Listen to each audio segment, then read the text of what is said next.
Salam merdeka untuk kita semua, dan damai sejahtera bagi bangsa Papua Barat.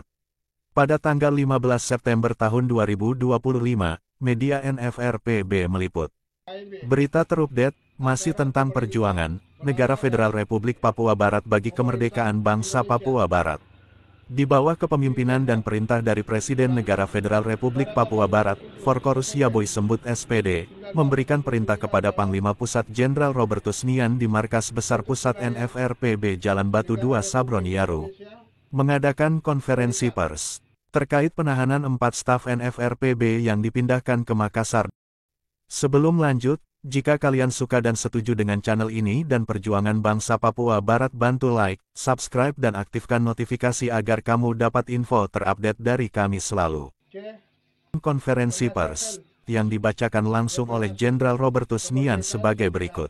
Negara Federal Republik Papua Barat, The Federal State Republic of West Papua. Alamat Jalan, Batu 2, Kampung Sabron Yaru, Distrik Sentani Barat, Kabupaten Jayapura, Provinsi Papua. Nota keberatan, nomor 30.925 ND Pres. NFRPB. Tentang, keberatan atas dakwaan hukum makar terhadap 4 orang staf NFRPB oleh Jaksa Penuntut Umum Pengadilan Negeri Sorong Kota. Dari, Presiden Negara Federal Republik Papua Barat NFRPB, Mer, Forkorus Yaboy Sembut, S. PD, kepada, Presiden Republik Indonesia, Mer. Prabowo Subianto, sifat, Surat Diplomatik Terbuka, isi, Yang Mulia Mer. Prabowo Subianto, Presiden Republik Indonesia, bahwa saya selaku Presiden Negara Federal Republik Papua Barat NFRPB, dan atas nama rakyat orang asli Papua, bangsa Papua, di negeri Papua Barat. Dengan ini menyampaikan nota keberatan tentang tuduhan pasal hukum makar terhadap 4 orang staf NFRPB oleh Jaksa Penuntut Umum IPU, Sorong Kota, Provinsi Papua Barat Daya dengan alasan-alasan sebagai berikut. 1. Sebagai Presiden NFRPB, saya menyurat pada tanggal 25 Maret tahun 2025, untuk meminta penyelesaian sengketa hukum wilayah mantan kolonial Netherlands New Guinea Papua Belanda kepada Yang Mulia Mer. Prabowo Subianto, Presiden RI melalui tawaran proses perundingan secara damai. 2. Penahanan dan pendakwaan keempat tahanan politik staf NFRPB mulai dari pihak kepolisian Resort Sorong Kota sampai ke tingkat dakwaan oleh JPU Pengadilan Negeri Sorong Kota itu telah melanggar hak asasi politik political rights bangsa Papua di Papua Barat. Dan telah secara terus-menerus melukai hati rakyat bangsa Papua di negeri Papua Barat. 3. Keberatan jika karni NFRPB dituduh dan didakwa melakukan pemufakatan jahat untuk mencaplok sebagian atau seluruh wilayah kedaulatan dari negara Republik Indonesia karena a. Deklarasi sepihak bangsa Papua di negeri Papua Barat dalam Kongres Ketiga Rakyat Papua Barat KRP3 pada tanggal 19 Oktober tahun 2011 di Jayapura Kota sebagai dasar hukum terbentuknya NFRPB adalah atas wilayah mantan kolonial Netherlands New Guinea, Papua Belanda. B. Itu berarti kami NFRPB tidak mencaplok wilayah kedaulatan Negara Kesatuan Republik Indonesia NKRI, yang adalah wilayah mantan kolonial Netherlands East Indies Hindia, Belanda, sesuai hasil konferensi meja bundar KMB antara pemerintah Belanda dan pemerintah Indonesia di Den Haag, Belanda, pada tanggal 27 Desember tahun 1949 dalam bentuk wilayah negara Republik Indonesia Serikat atau RIS dengan wilayah kedaulatan secara geografis dari Sabang di Sumatera sampai Morotal di Kepulauan Maluku.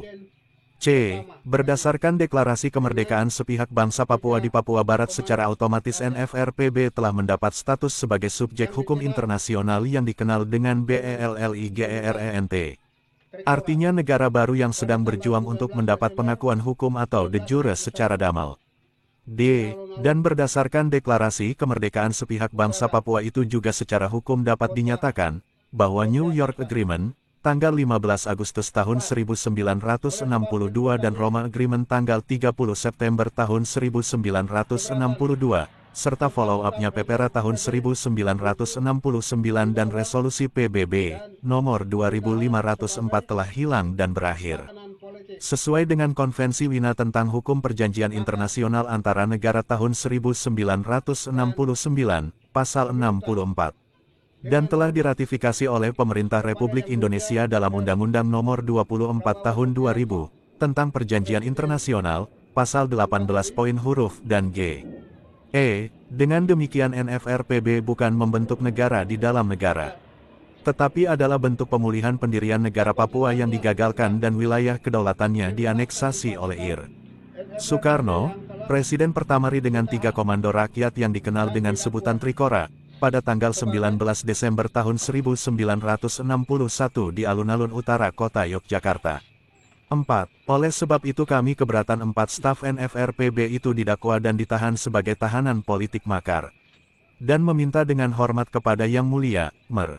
Prabowo Subianto, Presiden NKRI, agar a. dapat hendaknya segera membebaskan 4 staf NFRPB yang telah ditahan dan didakwa sebagai tahanan politik makar dibebaskan tanpa syarat dari Pengadilan Negeri Kota Makassar. Dan dikembalikan kepada pihak keluarga mereka di Sorong Kota. B. Dapat mengambil inisiatif dan sikap toleransi yang konkret untuk mengakui dan melakukan proses peralihan kedaulatan dari NKRI kepada NFRPB. Sebagaimana pemerintah dan rakyat Indonesia mendesak PBB untuk mengakui negara Palestina dari Israel. C. Surat nota diplomatik terbuka tentang keberatan ini kami sampaikan lewat media elektronik maupun media cetak manual. Karena ada prinsip komunikasi, yaitu no FIRAL no justice. Akhirnya atas perhatian dan bantuan Yang Mulia Mer. Prabowo Subianto, Presiden RI, saya sampaikan banyak terima kasih.